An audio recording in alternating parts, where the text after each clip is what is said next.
Si tienen sus Biblias, vamos a abrirlas al capítulo 5 de Primera de Tesalonicenses. Primera de Tesalonicenses, donde nos enfocaremos particularmente en un versículo hoy, el versículo 16, estad siempre gozosos.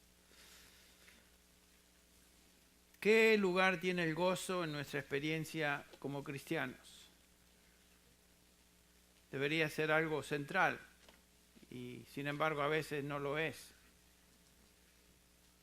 ¿Estás luchando en tu vida espiritual con algo que entorpece o quita el gozo en tu vida? Es una pregunta. El apóstol Pablo nos va a hablar acerca de este tema en una forma contundente. Nos encontramos en esta sección de la epístola donde Pablo está instruyendo a los creyentes, a los tesalonicenses, acerca de las responsabilidades que como cristianos cada uno de ellos tienen en la iglesia. Tenemos. Primero Pablo ha hablado o nos ha instruido acerca de las responsabilidades de los pastores para con las ovejas, por decirlo así, los miembros de la iglesia, de la congregación. Luego vimos las responsabilidades que los creyentes o las ovejas tienen para con sus pastores. La última vez nos dedicamos a examinar las responsabilidades que todos como creyentes tenemos dentro de la iglesia, particularmente para con personas con necesidades, personas particulares en la que cada congregación tiene. Todas estas relaciones deben operar apropiadamente, adecuadamente, para que exista una congregación saludable.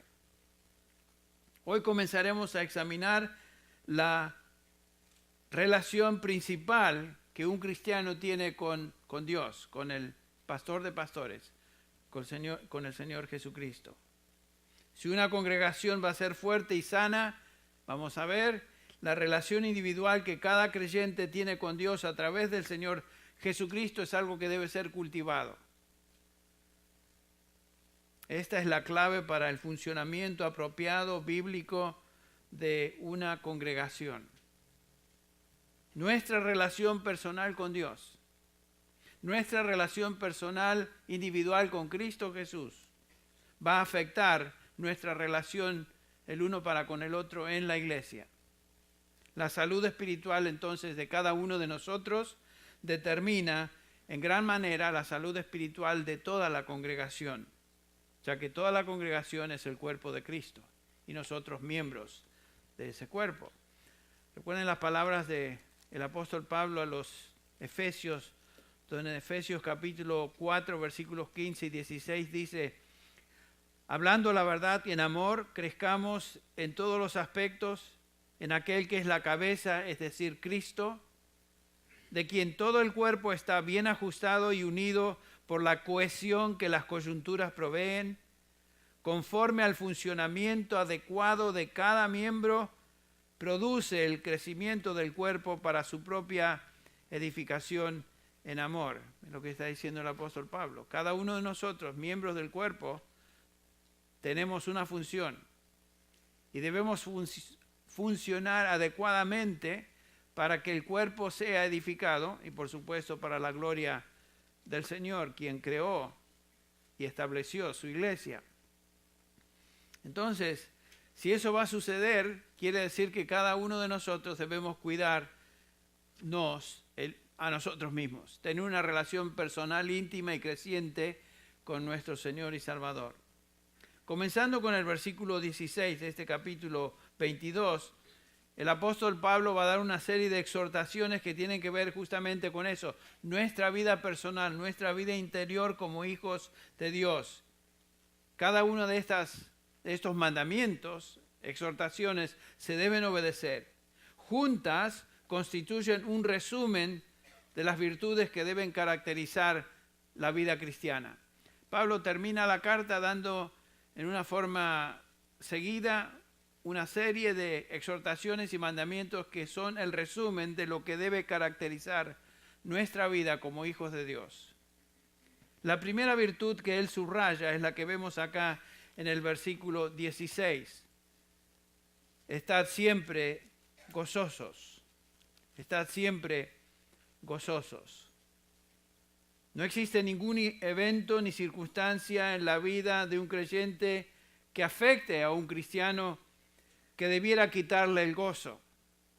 Eso es lo que vemos en este pasaje. Alguno estará pensando, pero Henry, eso es un poco exagerado porque ¿qué tal las situaciones difíciles y pesares y dificultades y aflicción que cada uno de nosotros tenemos en la vida? Bueno, la Biblia no niega eso. Está bien, pero a pesar de esa realidad, la Escritura es explícita en su mandamiento: estad siempre gozosos. ¿Cuándo debemos estar gozosos? Siempre. ¿Qué quiere decir siempre? Vamos a hacer un exégesis. A ver, siempre quiere decir siempre.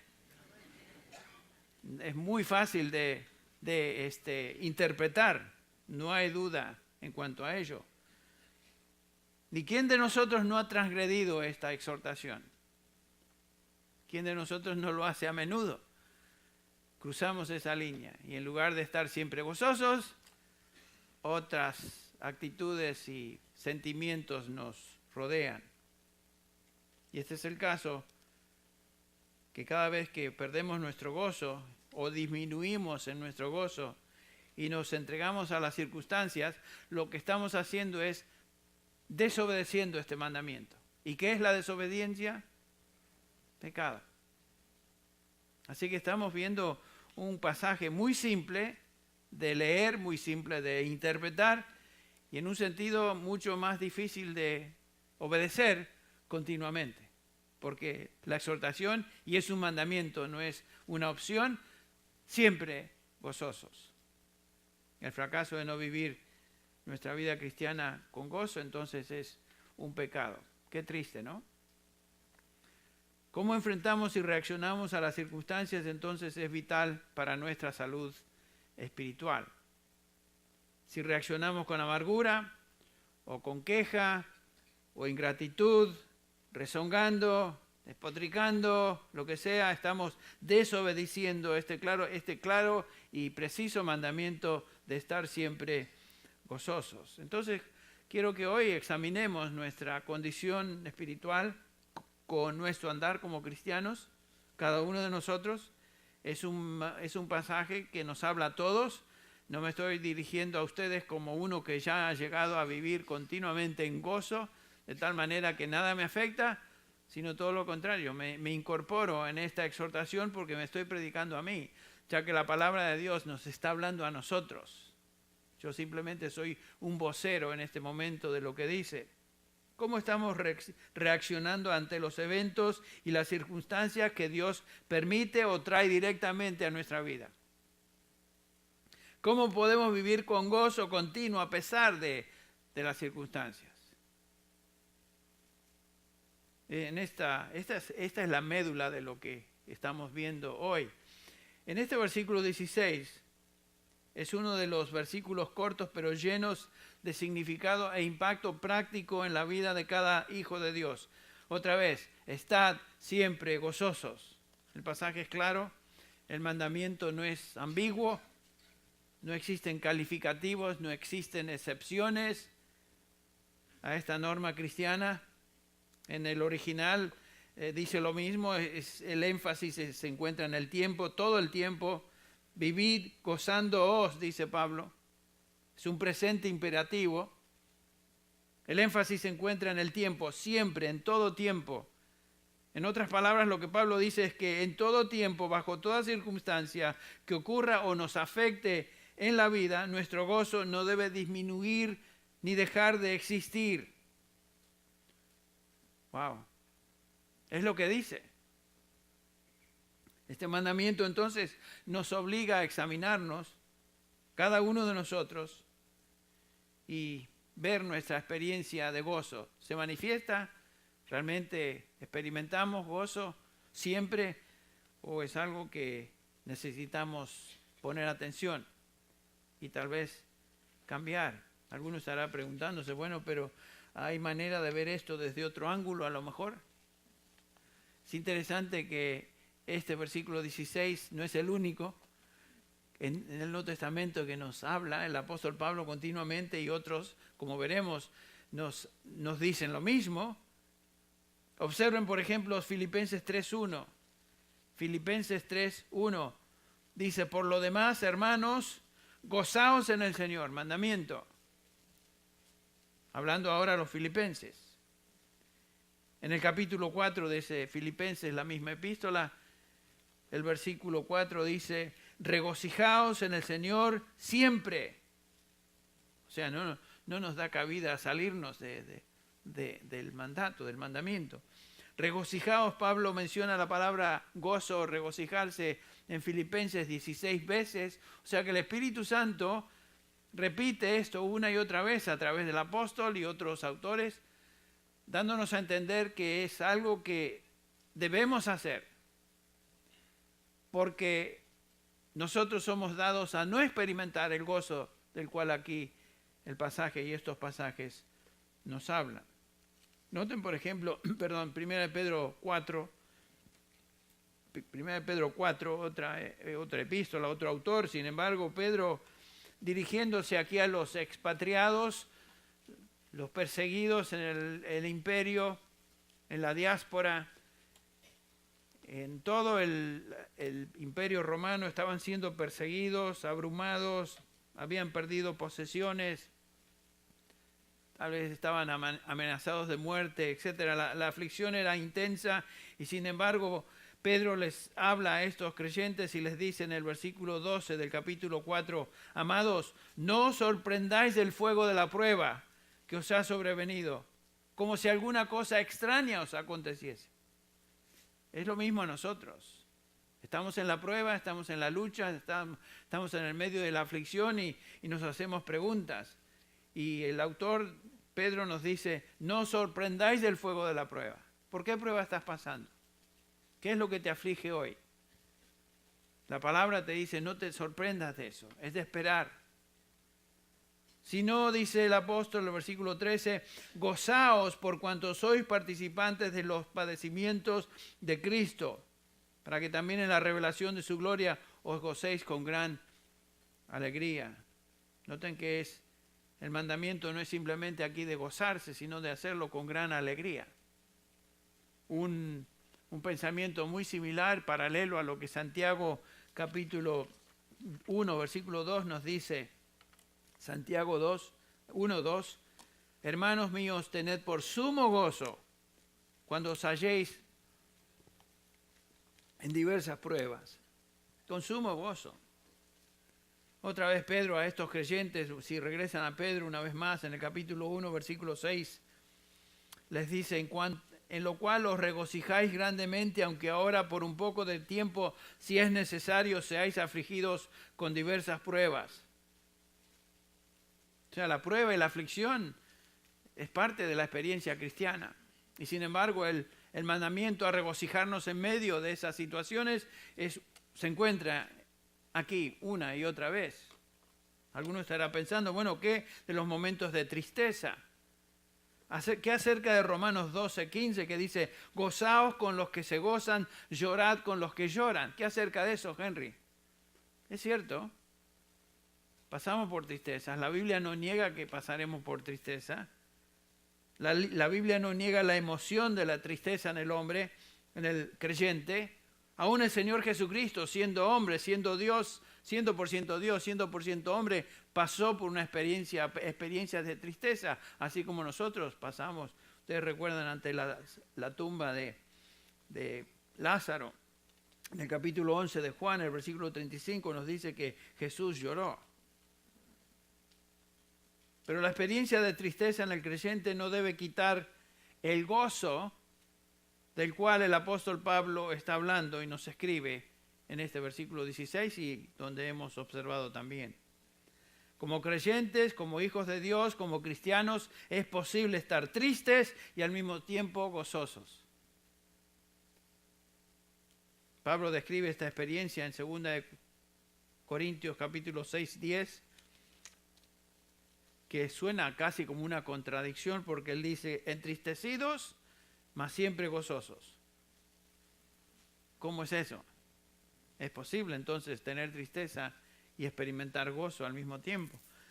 Pablo en esa epístola está defendiendo su apostolado, ustedes recuerdan, estaba siendo cuestionado, atacado por falsos maestros que cuestionaban su integridad como apóstol, como maestro. Pablo estaba sufriendo también el rechazo de algunos de sus hijos en la fe que se habían dejado influenciar por estas personas y estaban también cuestionando la credibilidad del apóstol. Sin duda sufriendo, y sin embargo dice, estoy entristecido, mas siempre estoy gozoso. Sin duda el mandamiento en nuestro texto es de estar siempre gozosos. Siempre.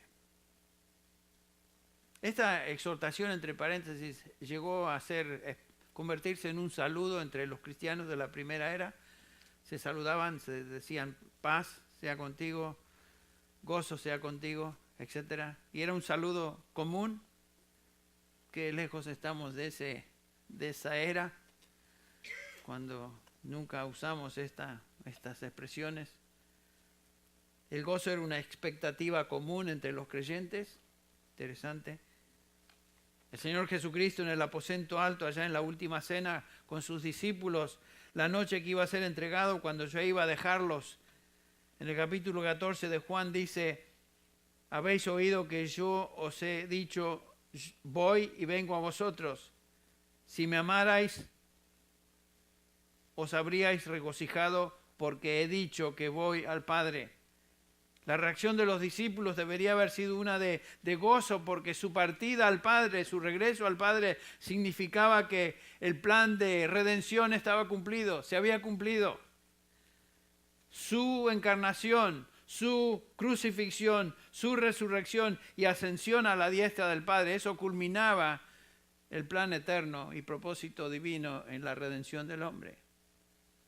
Las palabras del Señor deberían haber inspirado gozo en ellos, los discípulos, si las hubieran entendido.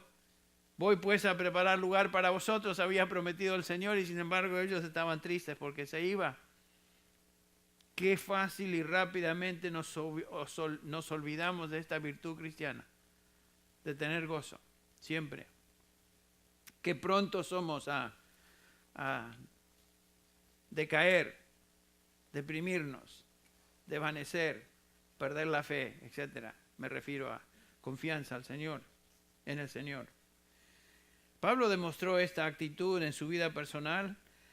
Por ejemplo, en Colosenses capítulo 1, versículo 24. Ahora me gozo en lo que padezco por vosotros. Me gozo en mis sufrimientos, dice. Me gozo en mis sufrimientos. Una también de las epístolas de la cárcel. La que mencionamos hace un rato también de Filipenses. Él se encontraba escribiendo desde un calabozo en Filipos. Y sin embargo, en lugar de entristecerse y estar diciendo, oh, pobre soy yo, sino que estaba diciendo, gozaos en el Señor. Otra vez os digo, regocijaos. Esa debe ser la experiencia, la actitud de un hijo de Dios. Es posible gozarse en medio del sufrimiento. Noten lo que dice Santiago 1:2 otra vez. Hermanos míos, tened por sumo gozo cuando todo vaya bien. No dice eso, ¿no? Cuando os halléis en diversas pruebas, tened por sumo gozo. Por eso vemos que es un mandamiento fácil de entender, mucho más difícil de obedecer. ¿Y por qué debemos estar con gozo siempre? Bueno, la Biblia nos manda a regocijarnos porque las pruebas, la aflicción, son medios que Dios utiliza para fortalecer nuestra fe. Quemar la hojarasca. Justamente lo que dice Pedro en 1 Pedro 1:6, otra vez si vuelven ahí un segundo, en 1 Pedro 1:6, otra vez el versículo dice, en lo cual os regocijáis grandemente, aunque ahora por un poco de tiempo, si es necesario, y obviamente el contexto y la construcción gramatical dice, y lo es, seáis afligidos con diversas pruebas, para que la prueba de vuestra fe, más preciosa que el oro que perece, aunque probado por fuego, sea hallada que resulta en alabanza, gloria y honor en la revelación de Jesucristo. La prueba de vuestra fe. La prueba como así se prueba el oro en un crisol, lo que sucede es que la pureza del oro se observa, el oro permanece, la hojarasca se quema, lo mismo es nuestra fe. Nuestra fe bajo aflicción nunca va a perecer, todo lo contrario. Tu prueba hoy, no importa cuán severa sea, si eres un hijo o hija de Dios, se va a fortalecer a través de esa aflicción que estás pasando. Las pruebas vienen a nuestra vida para darnos el gozo de observar que realmente somos hijos de Dios. Dios envía y permite pruebas para afirmarnos en nuestra fe, y eso trae el gozo consecuente. La fe de Job fue probada al extremo. Job no perdió su fe, sino todo lo contrario, se afirmó en su fe, y al término de su libro, después de haber pasado aflicción que ninguno de nosotros podemos comparar a lo que estamos experimentando hoy, de oídas te había oído, dice Job, mas ahora mis ojos te ven, por lo tanto me postro. Aprendió, su fe se hizo fuerte. Y aunque pasó por momentos de cuestionar y dudas y tal vez dialogar con Dios al respecto, no necesariamente debatir, pero cuestionar tal vez la justicia de Dios, él se dio cuenta, ¿quién soy yo? Una vez hablé, 2 veces, me tapo la boca, se acabó, ya no digo más. Ahora veo lo que no veía antes, después de la aflicción. Y gracias a Dios por las pruebas. Es muy difícil dar gracias a Dios por la prueba, aún en el medio de la prueba que estamos pasando. Pero podemos experimentar gozo según lo que nos enseña la palabra en medio de esa aflicción y en medio de esa prueba. Pedro dice, en lo cual os regocijáis grandemente, aunque por un corto de tiempo seáis afligidos con diversas pruebas. Y ese gozo es un gozo sobrenatural, obviamente, no es un gozo normal.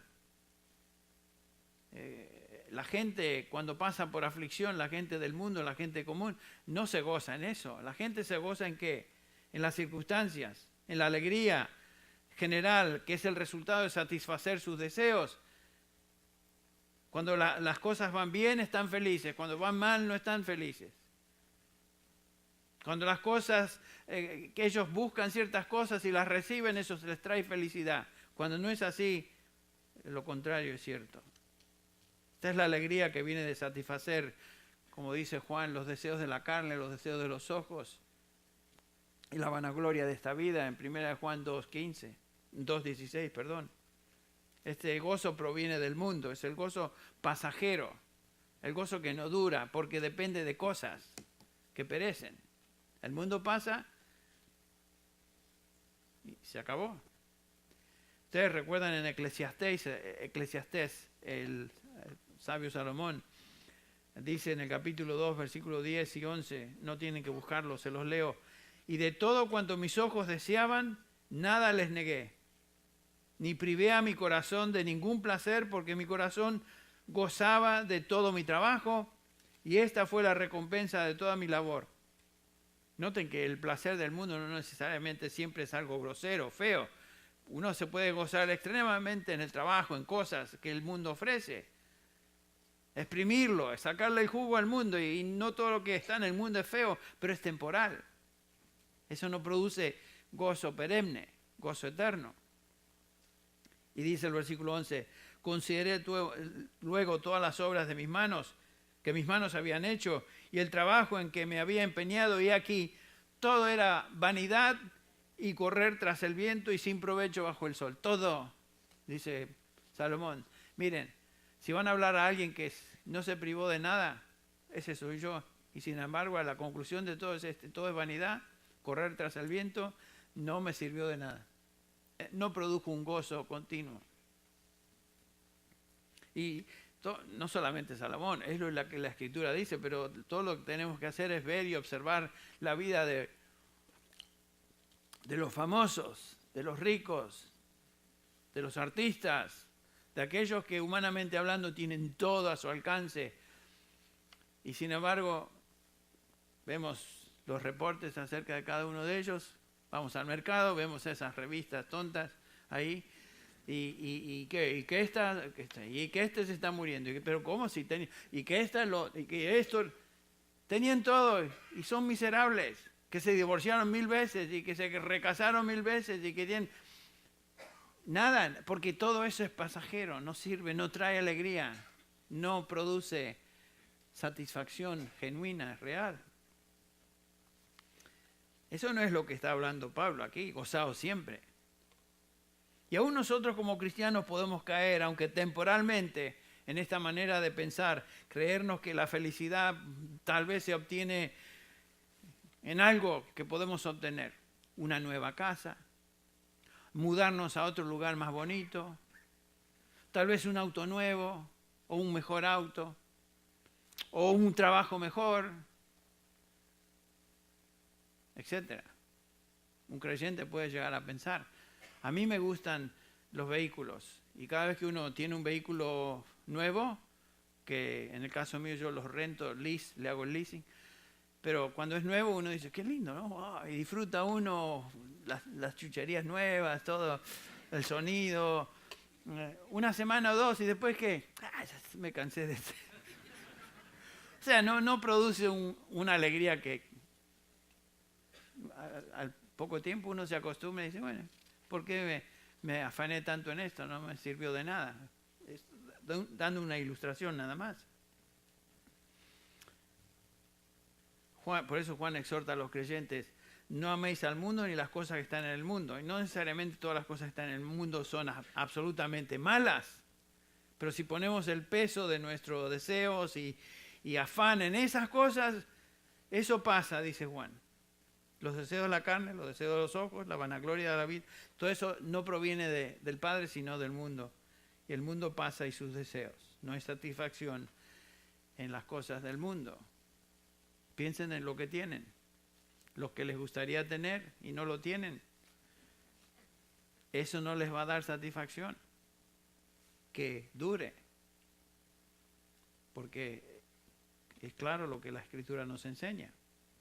Pero el que hace la voluntad de Dios permanece para siempre. Ahí está el gozo. Entonces, cuando Pablo dice estar siempre gozosos, ¿qué es este gozo? Es un gozo sobrenatural. Veamos por unos momentos, unos minutos, qué caracteriza al gozo del cual Pablo habla aquí. En primer lugar, es un gozo, como dije, sobrenatural, viene de Dios. El Dios Trino es accesible a los creyentes, a los que son hijos de Dios. En primer lugar, es un gozo que viene de Dios. Entonces el salmista dice, por ejemplo, Salmo 4:7, tú diste alegría a mi corazón, mayor que las de ellos cuando abunda su grano y su mosto. En paz me acostaré y asimismo dormiré, porque solo tú, Señor, me haces estar confiado. El salmista dice que Dios le había dado alegría, satisfacción, que es mayor que la satisfacción de aquellos que descansan o tienen comida y bebida. Mucho mayor que eso. Dios y solamente Él le había dado seguridad y paz genuina. Tú me haces vivir confiado, tú me has dado todo lo que necesito y por lo tanto en paz me acostaré y asimismo dormiré. Solo, Señor, me haces estar confiado. Pruebe eso en lugar de cuando pierde el sueño. Ese salmo en lugar de contar ovejitas. El Salmo 16:11 dice, en tu presencia hay plenitud de gozo. Noten eso. En la presencia del Señor hay plenitud de gozo. Repasen en su mente, en su corazón, los momentos que han pasado en comunión con Dios, en la lectura de su palabra, en oración. Hay momentos especiales, ¿no es cierto? Que uno dice, he estado en la presencia de Dios. ¿Y qué gozo se compara a eso? No hay comparación. Absolutamente no hay comparación. En tu presencia hay plenitud de gozo. Delicias a tu diestra para siempre. Hay plenitud hoy y para siempre será. Hoy todavía no hemos experimentado las delicias que nuestra alma va a disfrutar cuando estemos en su presencia. Sin embargo, tenemos pedacitos, puchitos de gozo extraordinario, y eso dice el salmista no se compara con la plenitud del gozo a la diestra del Señor. En segundo lugar, este gozo viene al creyente a través de Jesucristo. Viene de Dios Padre, viene a través de Jesucristo. En Juan 15:11, el Señor le dice a sus discípulos: estas cosas os he hablado para que mi gozo esté en vosotros y vuestro gozo sea cumplido. El gozo que proviene de Dios Padre, y que es el gozo de un creyente, es el gozo que viene a través y solo a través de Jesucristo. Solamente en Él tenemos gozo. Juan 15:11.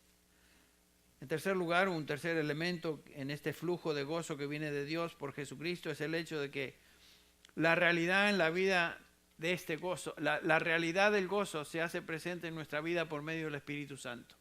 Es el Espíritu Santo que produce en nosotros ese gozo. En el capítulo 14 de Romanos, el apóstol Pablo dice en el versículo 17: porque el reino de Dios no es comida ni bebida, sino justicia, paz y gozo en el Espíritu Santo.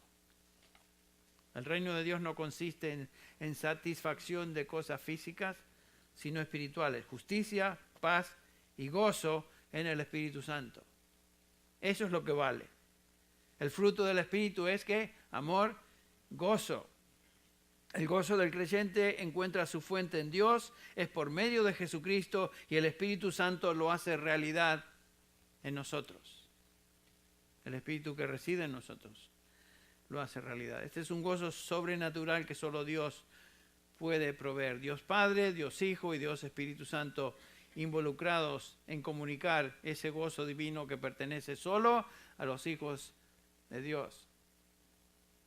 En cuarto lugar, es un gozo que también es el producto de recibir y entender la Escritura. 1 Juan 1:4. ¿Se acuerdan en el estudio nuestro de los miércoles? En 1 Juan 1:4 dice el apóstol Juan: estas cosas os escribimos, la Escritura, ¿para qué? Para que vuestro gozo sea cumplido. El gozo de Dios está estrechamente relacionado con la palabra de Dios. El gozo crece en la medida que entendemos la Escritura y lo que Dios ha revelado en ella. Por eso debemos leerla. Debemos pasar tiempo en la Escritura. Debemos meditar en la Escritura. Debemos estudiar la Escritura. Debemos ser expuestos a la Escritura. Porque en la medida que conocemos y profundizamos la palabra de Dios, en esa medida se incrementa el gozo. En la medida que entendemos lo que Él nos enseña. En quinto lugar, el gozo de Dios se enriquece por medio de las pruebas. Eso ya lo vimos. Santiago y 1 Pedro nos dice eso. No tiene nada que ver con circunstancias externas. Ninguna adquisición de material le afecta, ninguna pérdida le impacta, ni la abundancia de cosas en la vida, ni la privación de ellas afectan el gozo de Dios en la vida de sus hijos. El gozo cristiano es una experiencia que descansa en Dios. Porque sabemos que todo, Él está en control de todo y todas las cosas en nuestra vida ayudan ¿para qué? Para bien, Romanos 8:28. Ahora, ¿qué es lo que nos debe motivar entonces a obedecer este mandamiento de estar siempre gozosos? Veamos algunas cosas. ¿Qué es lo que me debe motivar a tener gozo continuo? Lo que me motiva en primer lugar a estar gozoso, en primer lugar es recordar quién es Dios. ¿Quién es Dios? Eso me motiva. El gozo es mi respuesta a la realización o a darme cuenta de quién es aquel a quien adoro. En la medida que conozco y entiendo a Dios, en la medida que le conozco a Él en mi comunión con Él, en esa medida en que se incrementa el gozo. Jeremías 9:24 nos dice: mas alábese en esto el que se hubiere de alabar, en entenderme y conocerme, que yo soy Jehová, que hago misericordia, juicio y justicia en la tierra, porque estas cosas quiero, dice Jehová. El gozo viene cuando conocemos a ese Señor de señores, Dios, el Todopoderoso, Jehová. En otras palabras, lo que me fortalece en medio de toda la experiencia en esta vida, cualquier experiencia en esta vida, es Dios. Lo que me sostiene en esta vida es mi concepto de Dios. En otras palabras, mi teología bíblica.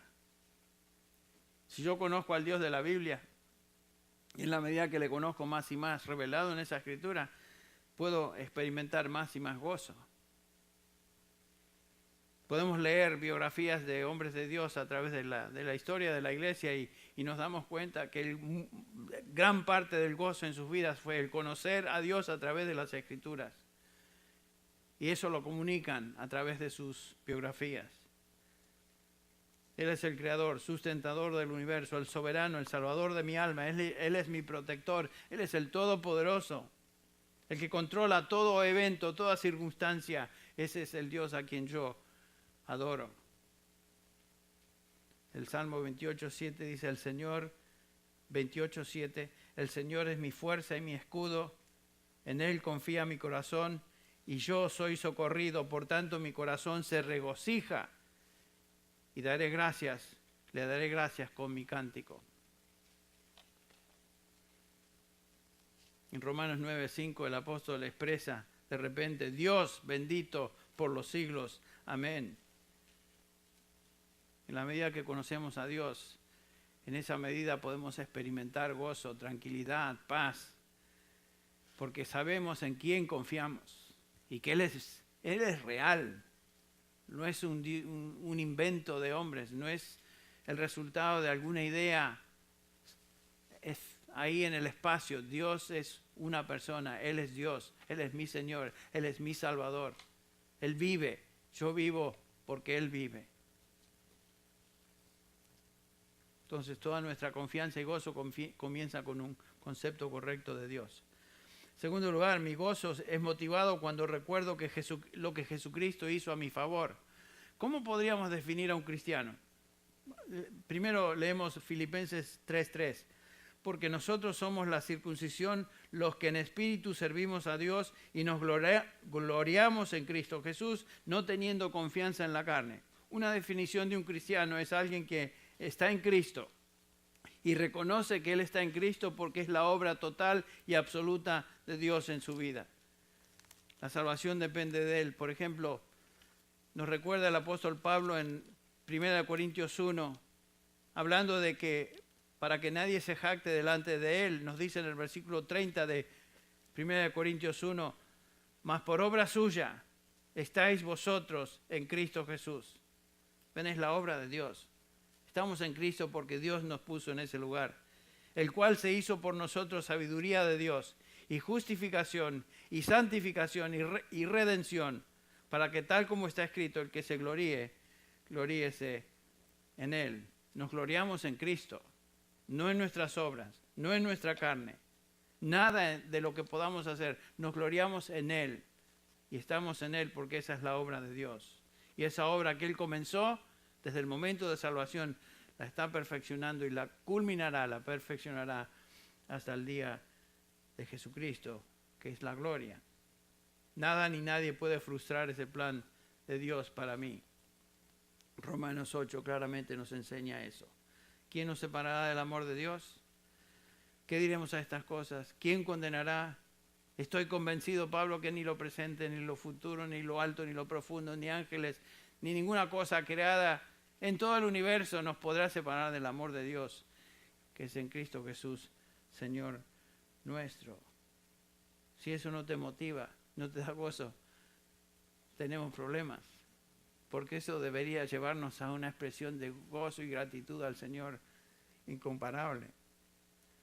Otra vez, es el ministerio de Dios en nuestra vida que produce esas cosas. El ministerio del Espíritu Santo es tan crucial y vital en nuestra vida. Él nos selló para el día de la redención. Piensen, estamos sellados para el día de la redención. Capítulo 1 de Efesios, versículos 13 y 14. Capítulo 4, versículo 30 de Efesios. Él es la garantía de nuestra herencia celestial, el Espíritu Santo.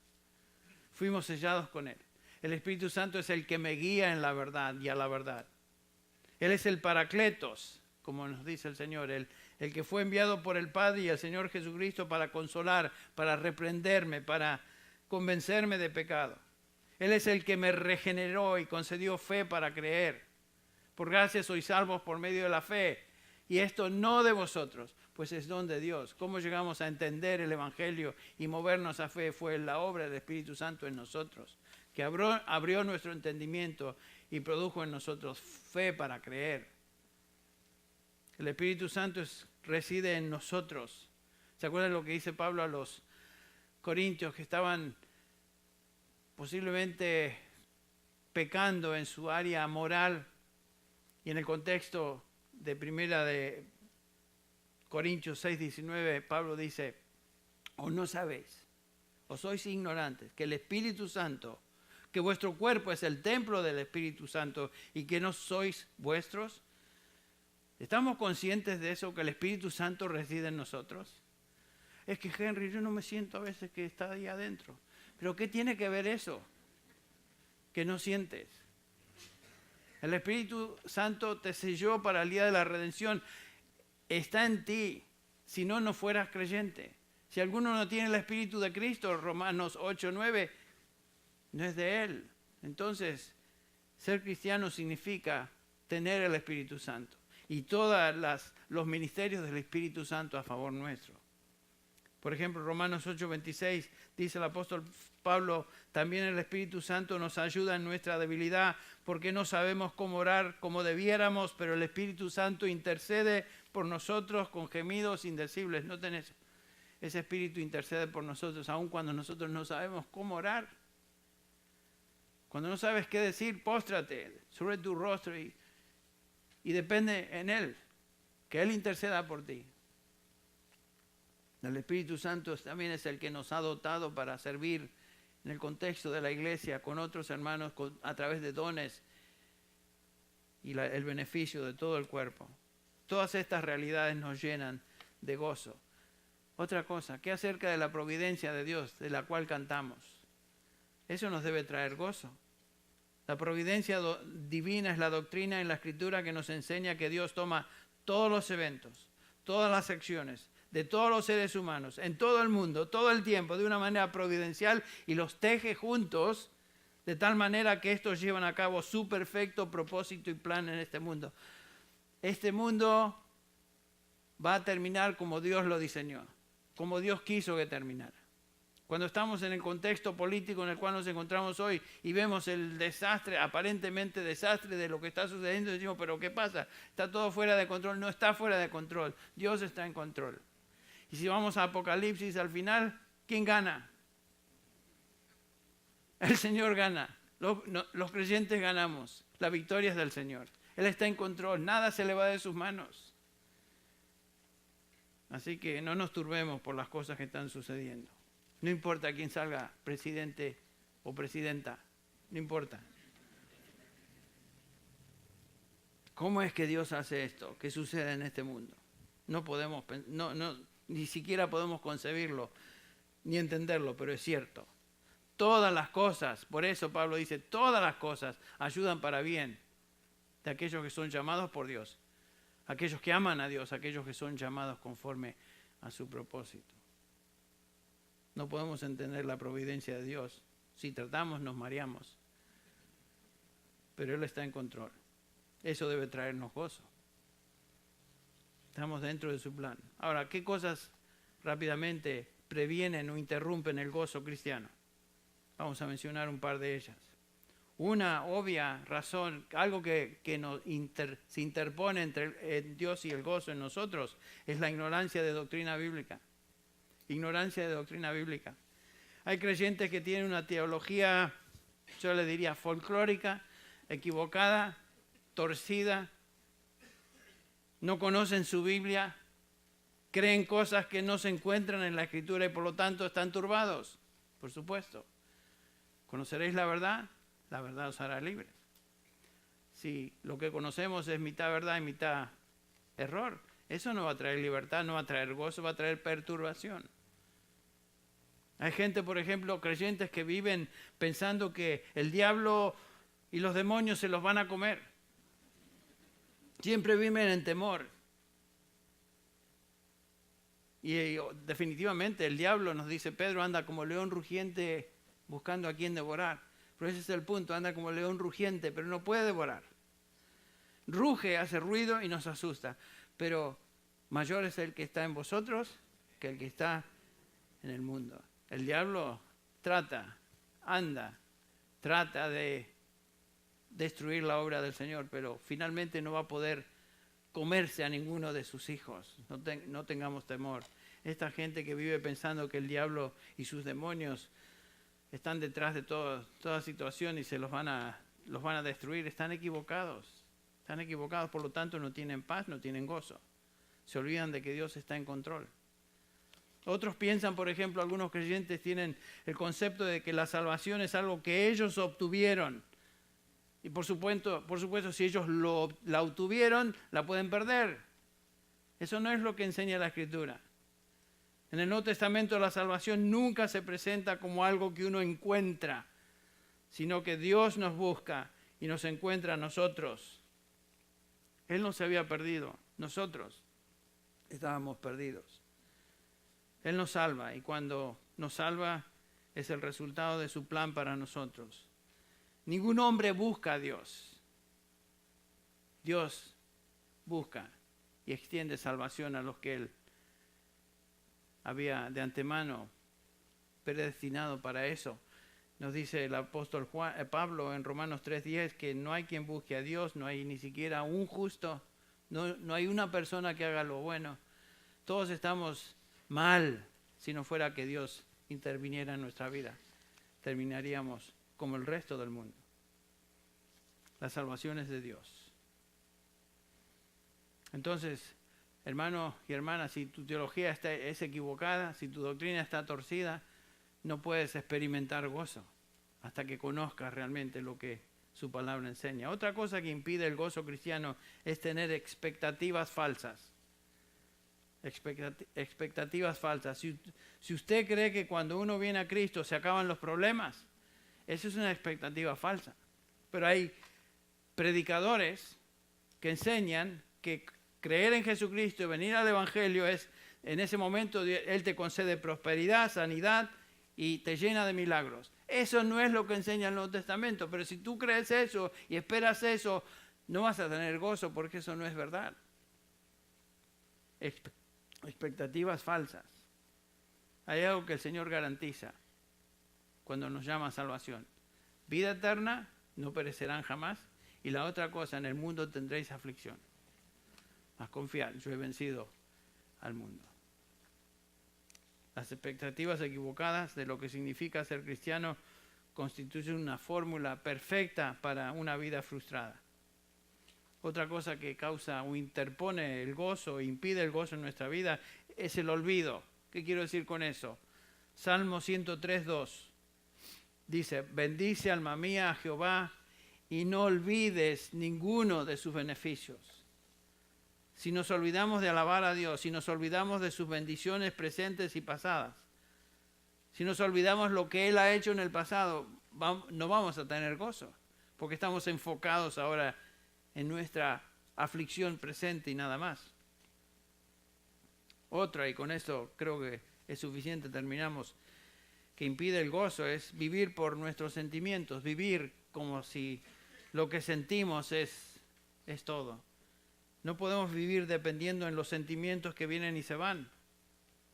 Nuestra vida no puede ser controlada por nuestros sentimientos. Estos son totalmente subjetivos y demasiadas veces distorsionan la verdad. No podemos vivir de esa manera, porque si viviéramos guiados por nuestros sentimientos, nunca haríamos lo que deberíamos hacer. ¿No es cierto? ¿Quién de ustedes se levanta a la mañana? ¡Ah, qué lindo! Voy a trabajar 14 horas hoy. ¡Wow! Estoy tan feliz. Tengo unas ganas de irme al trabajo. Me voy a levantar a las 3 de la mañana, voy a llegar a casa a las 6 de la noche. No aguanto hasta que esto... ¡Ay, qué contento estoy! Nadie tiene esa actitud con el trabajo. Estoy ilustrando nada más que hay momentos que no nos sentimos como deberíamos sentirnos. Nos levantamos a la mañana y no tenemos ganas de orar tal vez, o leer la palabra, pero ¿qué importa eso? Debemos hacerlo, es nuestro deber hacerlo. Y con el tiempo, después de orar y pasar tiempo de comunión con el Señor, nuestros sentimientos se alinean con la realidad y damos gracias a Dios. Señor, gracias te doy porque pude pasar tiempo de comunión contigo en tu palabra, en oración. Y fue un gozo, fue una bendición. Pero no teníamos ganas. Así que no podemos vivir por las ganas o los sentimientos. Porque la Biblia no nos llama a sentir, sino a creer. ¿Okay? Bueno, como dije, si esperamos el momento apropiado cuando tengamos el deseo o las ganas de hacer ciertas cosas, nunca o casi nunca haríamos lo que debemos hacer. Bueno, ¿qué hemos visto hoy? Para culminar, se nos fue el tiempo. En resumen, dijimos que el gozo cristiano es un mandamiento, no es una opción. Es un mandamiento. Estad gozosos siempre. Estad siempre gozosos. Este gozo no es una referencia a la alegría normal, humana, que se basa en circunstancias positivas y en satisfacción de deseos naturales. Ese gozo es un gozo de Dios, viene del Padre, a través del Hijo Jesucristo y por medio del Espíritu Santo que lo hace realidad en nuestra vida. Este gozo descansa en el Dios que adoramos, quien es absolutamente soberano y en su providencia divina hace que todas las cosas sirvan para el bien de aquellos que Él ha llamado de acuerdo a ese propósito, eterno y perfecto. Y a la luz de estas cosas, el mandamiento es gozaos siempre. Gozaos siempre. Vamos a orar. Señor, te damos gracias por esta exhortación del apóstol Pablo que nos hace ver la importancia de que en nuestra vida personal cultivemos nuestra relación contigo, Padre, porque en la medida que hagamos eso, experimentaremos gozo y tu iglesia va a ser afectada. Ayúdanos a vivir, Señor, de tal manera que confiamos en ti, esperamos en ti y creemos tu palabra que ha sido revelada. Gracias te damos, Señor, por esta iglesia, por este grupo de hermanos, esta congregación que nos has dado, en la cual tú nos has colocado para el bien mutuo y, Señor, para tu gloria. Ayúdanos a vivir en comunión contigo, Padre, y en particular aprendiendo de esta virtud cristiana que es gozarnos siempre, gozarnos en Cristo Jesús, gozarnos en la salvación, gozarnos en ti. Ayúdanos, Padre, en esto y perdónanos cuando fracasamos y nos dejamos llevar por las circunstancias que nos rodean. Perdona eso, Padre. Ahora bendícenos esta mañana, llévanos con bien, con paz, con gozo a nuestros hogares o a los lugares donde vamos a ir el resto en esta tarde. Y, Señor, meditando en lo que hemos escuchado. En el nombre, en los méritos de Cristo Jesús, pedimos estas cosas. Amén.